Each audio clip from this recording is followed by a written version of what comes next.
maka no nyoi wonu he na laili modo emi ma jivi de na Jacob laili onu no vinyonu et tonton verne e so don la Jacob domo na ovimi ka vie e manimo nyana ku wazo nyonde to mondo to ebele mo gbele wa do e blumino gokona e wa holosie do yenyawe o me to jiji me ma to jiji mi non gokona mi non mio me na non fie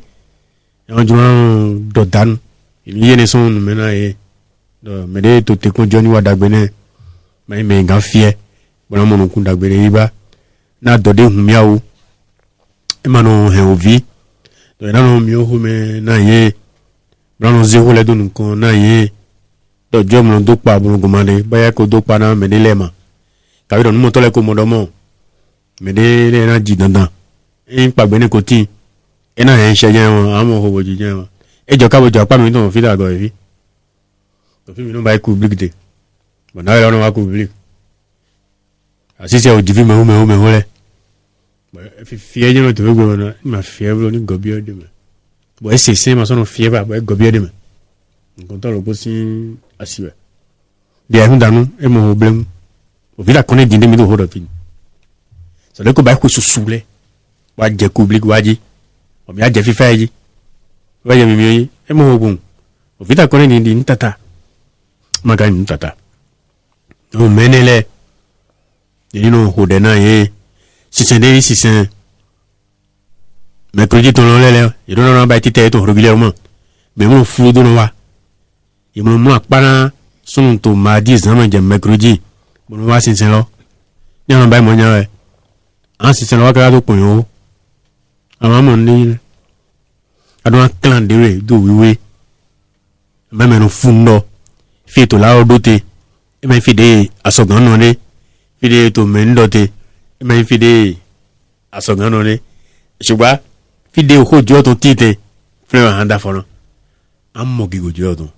e ba no nyoyi ṣùgbọ́n jo da de pese e na ba ni am mo so jawo ni ni do ho fi le mo e mele de no wa mo le ali frère mo ni anyo yeyan ma sin to gbego bo ina ke mo na se de odeji mo na subo na nu adomen to fa eni le ino bayi eni ma ni we de ho pharmacie le ino san e so le dodo we e ma gbene amo me de le de lo me mo do no flan fe no so fu mo tre do ngo de mo bo koran kokolo de na njide e me so ble do e ma imbo me mo te no ihwe andi do na e imbo e de na e de ni we wa adogodo e jo jamo amo so jawodi na me jenu kono mi le to mi na to kun mi mama mi ton saraji e do we kan we awo bo ye ga to pare ho da do na jivi bo angel de zo forte angel de no yi nko jo to no zo ni bo zo forte je na invasoro ko gomola pole we ne wa igbaloji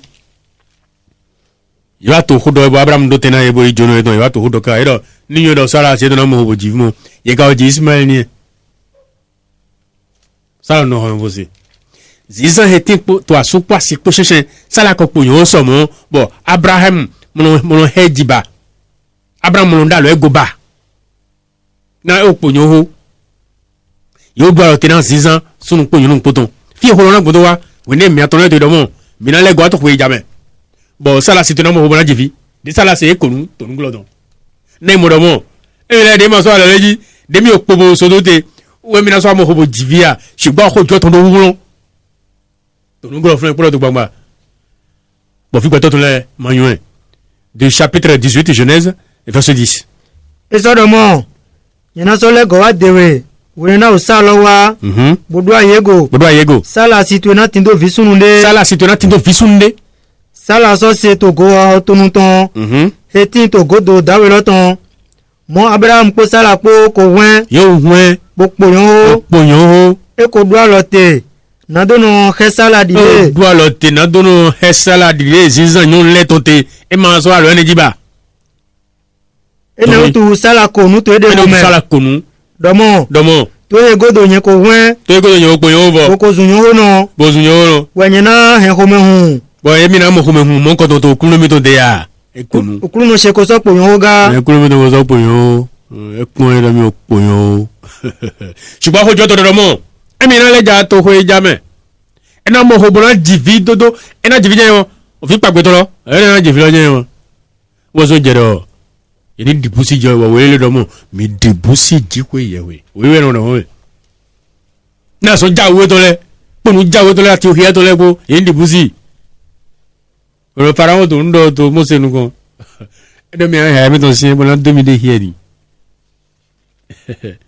mais no zizoni to wa fun je hon to me bon ne mo no duete no mo ko to mo ta igbaje ma so tin to lo mo a ho da ho lo po akande ti de do na sise to wele punto sai ku to jire le po me mo to sin mo jijo yi mi o po jo po do ba angele to le bo akan gbaza na gbeto bo agbogbo fufu de me bo iro jiko yewe gbigbo agbaza na le pete ton en gbigbo e to lo e to so agbaza na le so sure to alo na lorun Fiorentina le wo bonu po nu na gbogbo de no na jawo lo ni ma bi ron ro aholu ebe bo nu e dole po ena mbasi jan mo no mbasi e makano nyo yi wo ne ba ku ya o to aso we ka bo je ku ko ba we je di ke mo bro a o fi sawe wo so mo nukun Rachel ton la ton e dio e dona ta ko mo na mi o fi me mo nyana ku e ma nga he ba e mi le to mo do jan mi mo kokko ne ma e ho me gble dozen ka bi bo no le do nu la do bro yeni gokone et na moi son jaou jouer autonom et bien je n'ai 17 maintenant somo we ne jo il Abraham moto hofli et donc le mo sala na jivi Abraham lo suma he e gbo ko nu so mi wona nu Abraham shonu kume ayi bokonu bo so do to he to me do pe so gan jivi ran me ko do we kan we ko kabi be sala me ko ho kwe kanwe awo na so gan jivi kanwe awo so gan jivi sala me ko ho kwe kanwe awo so gan jivi e nu kan bio e so wede Abraham so do ran si ko ye do mo e do ran jo do mo Ismael do so gan no gbe to nu kon to we na nu do etene ma mo do mo le po gble fi mo Ismael do so gan no gbe siwa jo do ran do mo siko yo so do mo lala shigba sala situe na jivisunde na we dodo shigba sala situe na jivisunde na we dodo yana so yiro yen to no Isaki ne volien o hoto mo po ali o zo bon nyo to le do yin wane awon ga do nyo to go do e ga ba go do no ga ba ni go lo la glema e yo te do ne go bai bo ma yilo do ko no na ya ayi won le kle na fu de ko o ya na yilo gbe na fle mo na to te bo ayi won le ko na han mo le ko na bu mo yi won wa loji yi won to wa lo ni mo do tam ni gbo o da ho e ni fun mi no here mo no de mo no sen mo no litai to nu ko to wa gbo do ndo gbeto mi no do nde we na hu je digo je he ye iso je he nous sommes verset 21 du chapitre 25 Genèse donc maintenant sommes nous et Joto Rebecca pour Isaac ko cheche etewe Isaac yi basi Isaac so vers kunu na asie ton e ver e yilwe na asie to Rebecca na nwesino we wonyi utu ne nwesino utu okunu se over ton e se over lo Rebecca asie ton so moho to pe ko singodo e se over lo ele pome no to ko singodo e nwesino to hobene na ko e ver bo jo se e do galo ho e do na ve venere be okunu jale bo na fi mi lo su mi da yon rebo bo e mo o vi ato afu ho do hobene bo e na gbeje gbego e do ni imo mi bo ku bo te jijo bo e kan bi ogunjo dale e do akota awe to flen e na clan so ko be ko to je gbangba no e la ko to kun yin to ho me gbegbe jiviole de ton veyan awe to jona ton bo wura fogme no vie ton to alomele do ton ndabla mele do mo to gbele we mo me do mo aho de ton jenu kono yokpo me hore no home bodo na yokpo do mo ni wa bo ai pondo ai gbayan ya me club de ge ne o me to jenu ko me ho we do we ho jo to do me gbogbo do yokpo me lo mo ho jenu kono me ri esi me o do me ran ni te ele si bo me o do me ran ni wa kai vodun ji e me mo do ne wọ́n sí lọ ẹ̀mẹ̀ ẹgbẹ́ kòtì ẹ̀ nà mẹ́ sẹ́pọ̀ jọ ètè dáwọ́ lẹ́gò ètò tẹ̀ ẹ́ pọ́n bótó pọ́n dé èyí wọn náà jọ ètò ńgó bótó pọ́n náà bẹ́ yẹn náà ètò tó néfò kọ́ ẹ̀ yà kàbí yẹn náà dẹ́rẹ́ náà néfò kàbí yẹn náà sẹ́jọ́ ọ̀tún àwọn fi sàdá wẹ̀ wọn lọ́jọ́ ní ọmọ ẹ̀ má jìbí. ẹ̀sìn gbà wẹ̀ ẹ̀sùn bọ̀ ẹ̀dọ́mìnà kú Jacob bíàdì ẹ̀dọ́ mọ̀tò jọ́ tẹ̀mọ́lá tó ní ìfigbá. Alors tu viens mais monsieur Miton mais tu aider bon il vit merci de baba et ton de na nze comme nze agbana en gwenu edo ihan souwe e na sha soueton Rachel na sha soueton do ni ho me jede do vlo ohun bo do ahuri wo so na sha soueton do ni yede wo do ivilode o vilomo Vilomo hobo divilo on vide diloma na in vie nyono divilo tomo na Rachel mundo mo temboze o vi hen na o vito merci de baba et ton ne we e divilo beze hen ma bo do ba vi ye ma nyon ni eto combattre e doit souhaiter lan bon a souhaiter divito vide to si sin home beze hen bo do ba vi mi ma o vie ça aw fi sa da wo jora hunu ku da ko hondo lemo bonon de kampona o fi sa ne suba mi di hobo me dun to yo lo me dun to asan ko lo me we lo gabo je nevo din pe di lo e wo lo po ra we na se de to ai mo do to kan ni ba ma de na ji to tron igba yi afu do lo no kwi ammo gi go jodon. Donc, Bilamoho, Bojivi, au vide Djiloé, Rachel Zebou Zé, verset 5. Bilamoho, Bojivi Sununde na Jacobu, la Lisodomo, Jiko yawe koda weshe, Bokososi Ogbeche, Boyi Visunde na Miga, ene utuwa edono yuro unyetono Dani. Yuro unyetono Dani. Verset 7. Biha deviyonu la heliton so moho. Moho la weto. Kuso jivisunu aweto. Jivisunu aweto. Na Jacobu. La heli sodomo. Akidaho wa yendike no viyonu she. Dagwe. Yenso zinda yi. Eso yiro unyeto no Naftali. Naftali. Aigba Naftali tonko Zebulun tonko. Oui, do hole to flan. Ma bon flan. Donc eji viawe. Rachel mo viawe. E men de to so susi home. Shuba de to so vi messie ton he nache onu ele masowra e to so jode mene aro fun right do vi messie asi to to me mi to ji he awa jina do daho e ma do la flen nyon lo do la flen ya e do mo na mi do po do mo e ka nyon lo ba vi po e ni mani ya dagbede do mo enfant de gbe do mo we o so do mo be tout mon bordé gomo et tout mon nan tout quand même il m'a donné un flan nyon la do un flan nyon la to tout clame nyon mo ko ma ti to gbe mo tout clame on a confirmé ti to gbe mo do mo ani he vito monsieur mi ton de bodo jivi amamo ene ma iba jivi oke ale di amamo ma do mo ene wa mangamo e he wo ton son jiwe de jojo na wa niwe e jona pra okunde e jona yo okun opodo wa ne wo ene nyai wa ene to gbe ya wa ina do ne tetu mi na go bi me godo de wa do sin gbogbo enu lolero jo yo do wa sun to bele sese ai won to wonu we ye hele do wa sun de mi se nu gbogbo eni amo e wa je mo jona bi o fen le ni mi ka he mi na bi o epo to ton mi na do na we hia to mi to ntu aloji mi na we tai we na go bi eni me mi na do hia nile to fen na mi no yin mo do de ho do tin to te to egbe na onu enele ṣùgbọ́n sọjọ́ èyí tó wà sunday ńgbẹ́ pọ̀tò mọ́dọ̀ mais tindo to na so gan se ni se mais so juma tun ni tun boy gbigbo do hodo ena mo no mi to di lo e ji viawe bo to fun mi ko bi fe se no fun me we na le ya de ko ji vi o so modomo me de basimo wo so yi zilpa vion ne tin to de o so zena asoto to gbedide to me sun lo so yi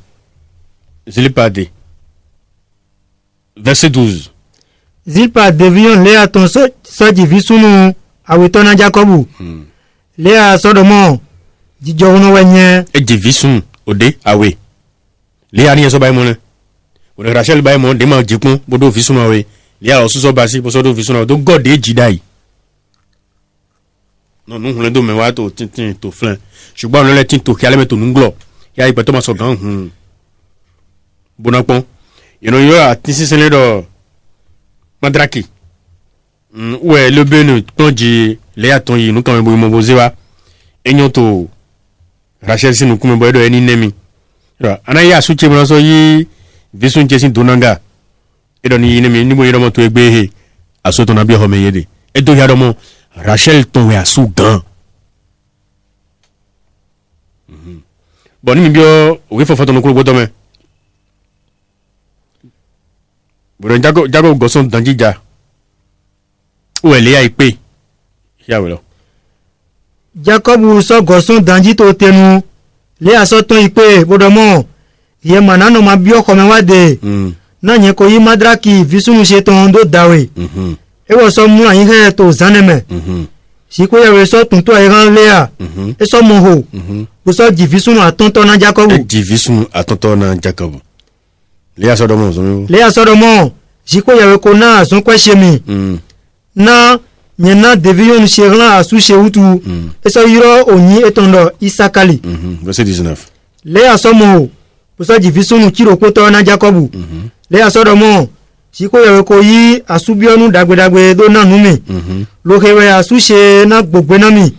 Na yen divisunu kiro pone utu eso yiro onyi etondo Zebuluni. 21. To godo eton e divionu nde bo yiro onyi etondo Dina. Edo yadomo Léa di visun no propo tropo. E di visun no propo tropo belaji awe bela hebasi ovi merci Rachel ton Zilpa hebasi vito merci Léa ton so di awe e me ole bdo ene ni gona tropo de Léa ji hebasi sunu glebenu awo we ko ji to flan. Dini mi agoa verset 22-23 Dieu wa sio Rachel li wa hu ado eton. Jiko ye so flin la heli. Jiko ye so tuntu ayele bo hu ado eton. E wo moho. Bo divisunu le bodomo. Jiko ye ko devle ko chese. E yiro onyi eton do Joseph. E yiro onyi eton do Joseph. Domo. Okulun de visunu do podo gona miga. Dagwe. Eso wajo wenu la heli ji Joseph wa Jacob do ran labari domo demiton femi no je e de je pe bo se von je pe ni demiton e mi na wula o dai na fi demiton la o sule ni demiton e mi na iwe e do mo ne tam di laba so do re do mo nyen vewe e da yemu kun dagbe to nu ko to me ye komonundo okuno donami na yewutu emonu ye komonundo okuno donami na yewutu ye dona okwere gbo wuru egona vivi egona yaje de mamopon vivi de mamopon gigo de mamopon ye de mamopon wono ena Joseph Jacob ze opo hen bodo jenu kona lengbolo ye dio okwere gbo lesun dona no na ye kalo bo yewutu. Jacob wa dohoro pune. To verset 20. Verset 30. Chapitre 30 verset 30. Na vudewe ye tindo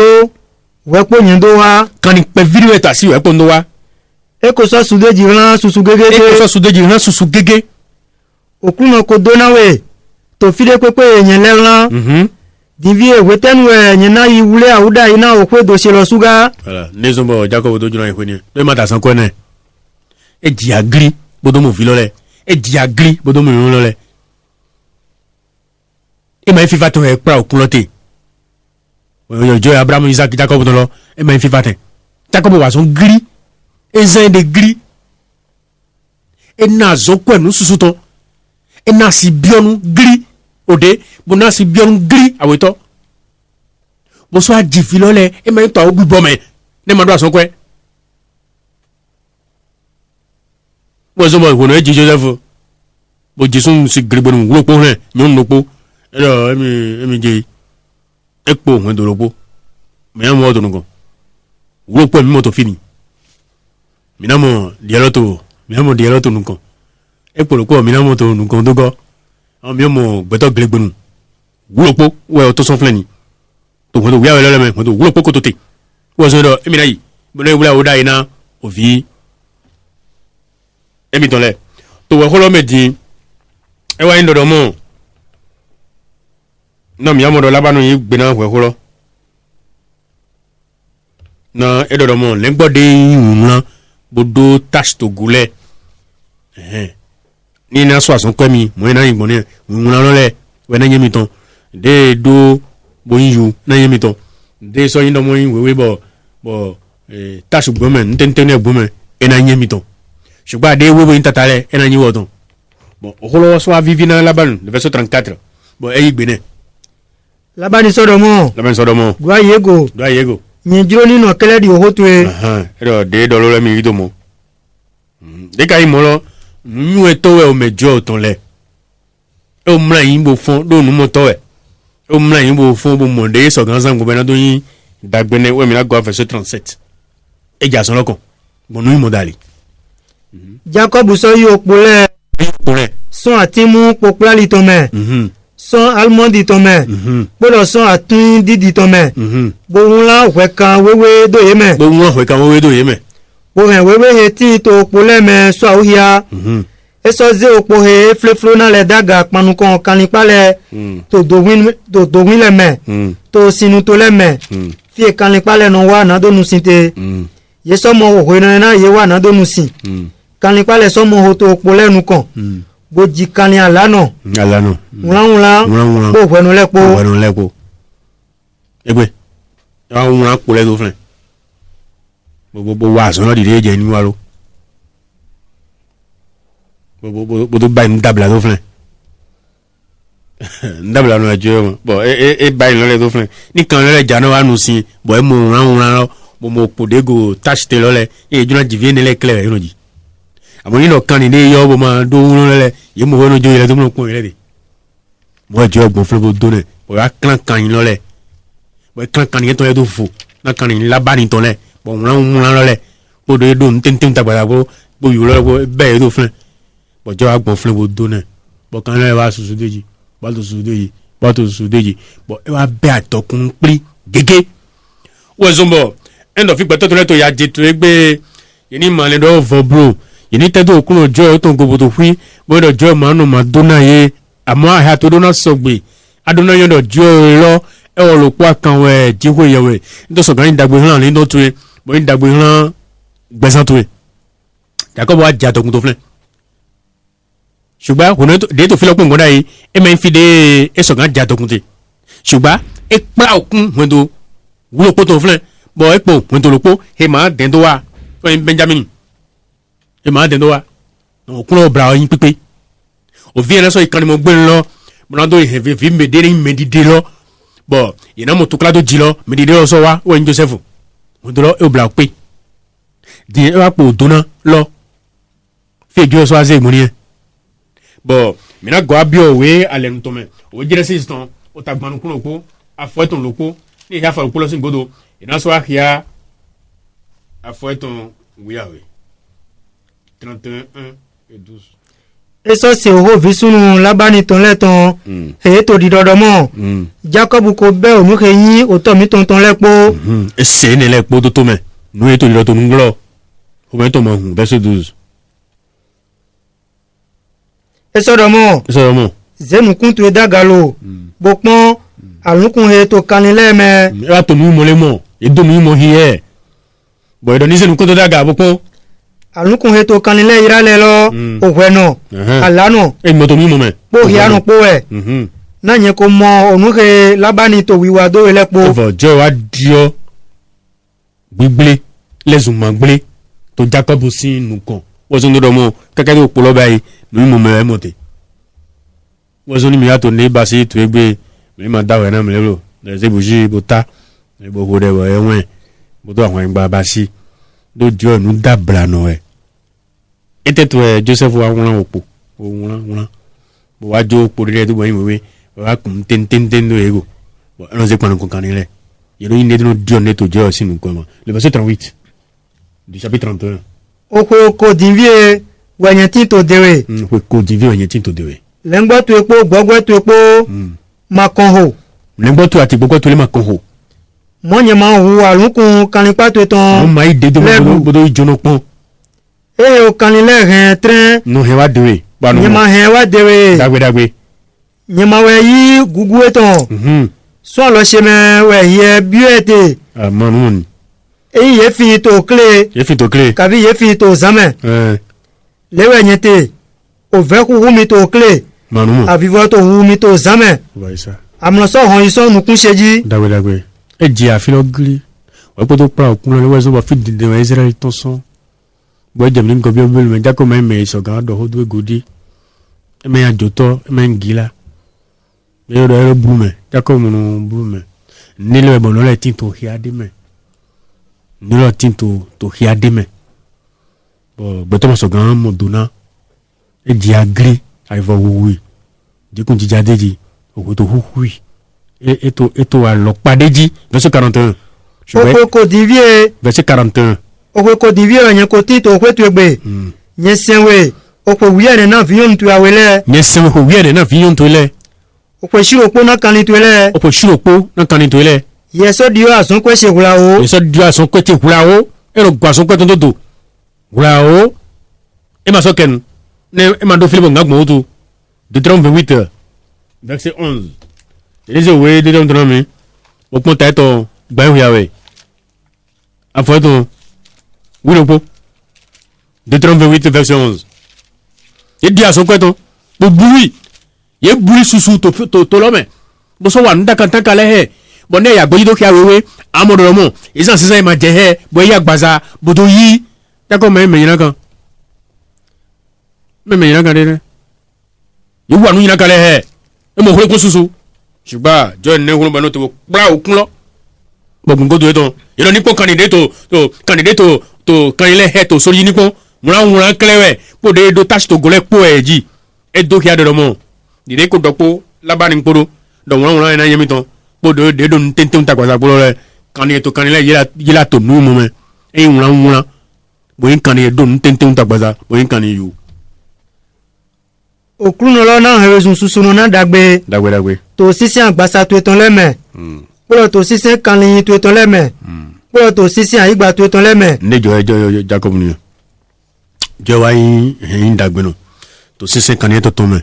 to sisi agbasa to to me e mo agbasa sisi le yi e so mo kanlin sisi yi e mo ya ye na go po jijo po de pole mi na mo to nukan jijo ni ti na go visun po nyon ko no visun mi to vina ko sin gbe mi to sisi hallelujah.